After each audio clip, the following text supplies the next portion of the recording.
নমস্কাৰ বন্ধুসকল, আপোনাৰ সন্তান বা ভাই ভনী চিনাকি কোনো শিশুৰ মাজত অসাধাৰণ প্ৰতিভা আছে নেকি? ক্ৰীড়াৰ ক্ষেত্ৰত হওক, বিজ্ঞানৰ ক্ষেত্ৰত হওক, কলা সংস্কৃতিৰ ক্ষেত্ৰত হওক বা সমাজ সেৱা বা সাহসিকতাৰ ক্ষেত্ৰত বিশেষ কৃতিত্ব দেখুৱাইছে নেকি? এনেধৰণৰ কিবা কলা আছে নেকি তেওঁৰ? তেনেতে এই খবৰটো একেবাৰে মিছ নকৰিব, কাৰণ ভাৰত চৰকাৰে আৰম্ভ কৰিছে প্ৰধানমন্ত্ৰী ৰাষ্ট্ৰীয় ভাল পুৰস্কাৰ 2026 মনোনয়ন প্ৰক্ৰিয়া। এই পুৰস্কাৰ লাভ কৰিলে শিশুৱে লাভ কৰিব ৰাষ্ট্ৰীয় স্বীকৃতি আৰু সমগ্ৰ দেশত নিজৰ প্ৰতিভা প্ৰদৰ্শনৰ এক বিশেষ সুযোগ। ভিডিঅ'টো শেষলৈকে চাওক, কাৰণ আজি মই আপোনালোকক জনাম কোনে আবেদন কৰিব পাৰিব, কি কি ক্ষেত্ৰত পুৰস্কাৰ দিয়া হয় আৰু কেনেকৈ অনলাইন আবেদন কৰিব পাৰিব। সম্পূৰ্ণ সবিশেষ আপোনালোক সকলোকে জনাম আৰু মাননীয় শিক্ষামন্ত্ৰী মহোদয়ে তেওঁৰ ফেচবুক পেজত এই পোষ্টটো প্ৰকাশ কৰিছিল, আপোনালোক সকলোকে কৈ আছো।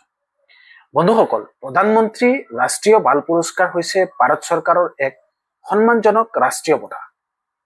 দেশৰ সেইসকল শিশুক এই বঁটা প্ৰদান কৰা হয় যিসকলে নিজৰ প্ৰতিভা, সাহস, উদ্ভাৱনী শক্তি আৰু সমাজৰ প্ৰতি অৱদানৰ জৰিয়তে এক বিশেষ পৰিচয় গঢ়ি তুলিছে। প্ৰতি বছৰে দেশৰ বিভিন্ন ৰাজ্যৰ পৰা নিৰ্বাচিত শিশুসকলক এই সন্মানেৰে সন্মানিত কৰা হয়। এই পুৰস্কাৰ মূলতঃ 6টা ক্ষেত্ৰত প্ৰদান কৰা হয়। গতিকে সেই 6টা কি কি আছে আপোনালোকক কৈ আছো। প্ৰথমতে হৈছে সাহসিকতা।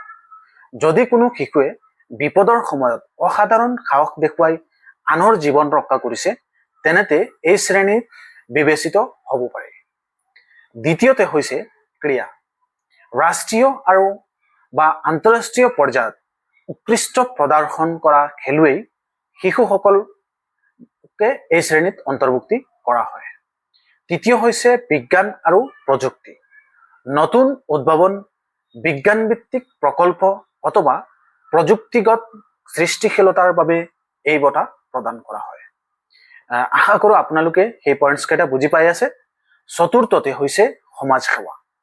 সমাজৰ কল্যাণৰ বাবে কাম কৰা, শিক্ষাৰ প্ৰচাৰ, স্বাস্থ্য সচেতনতা বা আন সামাজিক কামত জড়িত শিশুসকলক এই শ্ৰেণীত স্বীকৃতি দিয়া হয়। পঞ্চমতে হৈছে পৰিৱেশ সংৰক্ষণ।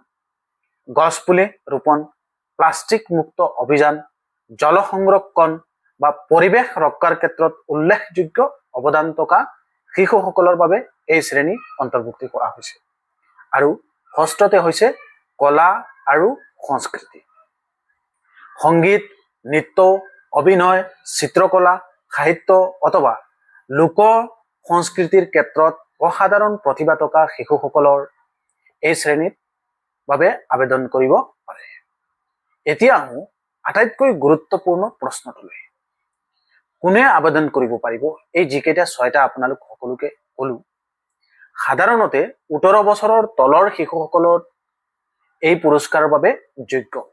বয়স 18 বছৰতকৈ তলত হ'ব লাগিব।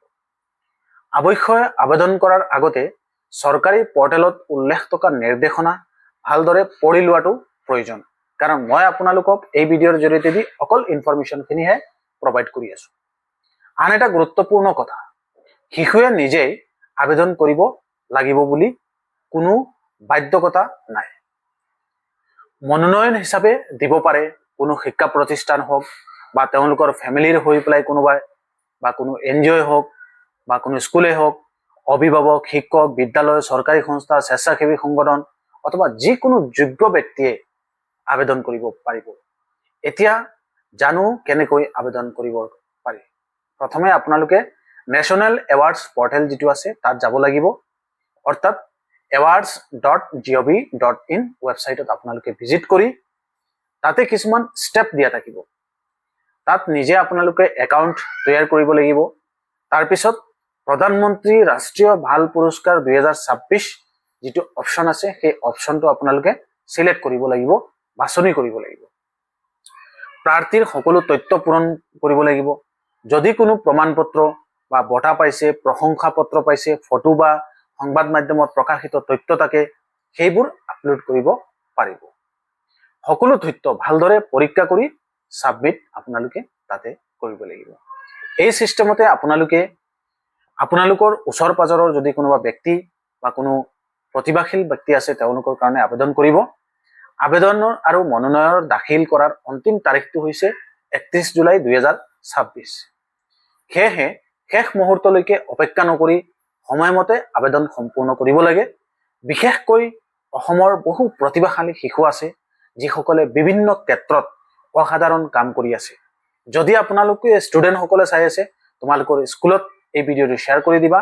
কিন্তু তথ্যৰ অভাৱত বহুতে আবেদন কৰাৰ সুযোগ হেৰুৱাই পেলায়।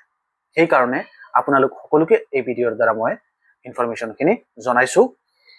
অধিক সংখ্যক অভিভাৱক, শিক্ষক আৰু শিক্ষাৰ্থীৰ মাজলৈ এই ভিডিঅ'টো শ্বেয়াৰ কৰি পঠিয়াই দিয়ক তেওঁলোকলৈ। হয়তো আপোনাৰ এটা শ্বেয়াৰেই এজন প্ৰতিভাশালী শিশুক ৰাষ্ট্ৰীয় পৰ্যায়ত চিনাকি কৰাই দিব পাৰে। অসমৰ নাম উজ্জ্বল হ'ব। এই ভিডিঅ'টো আপোনালোকে যিমান পাৰে সকলোকে শ্বেয়াৰ কৰি জনাই দিয়ক। ধন্যবাদ।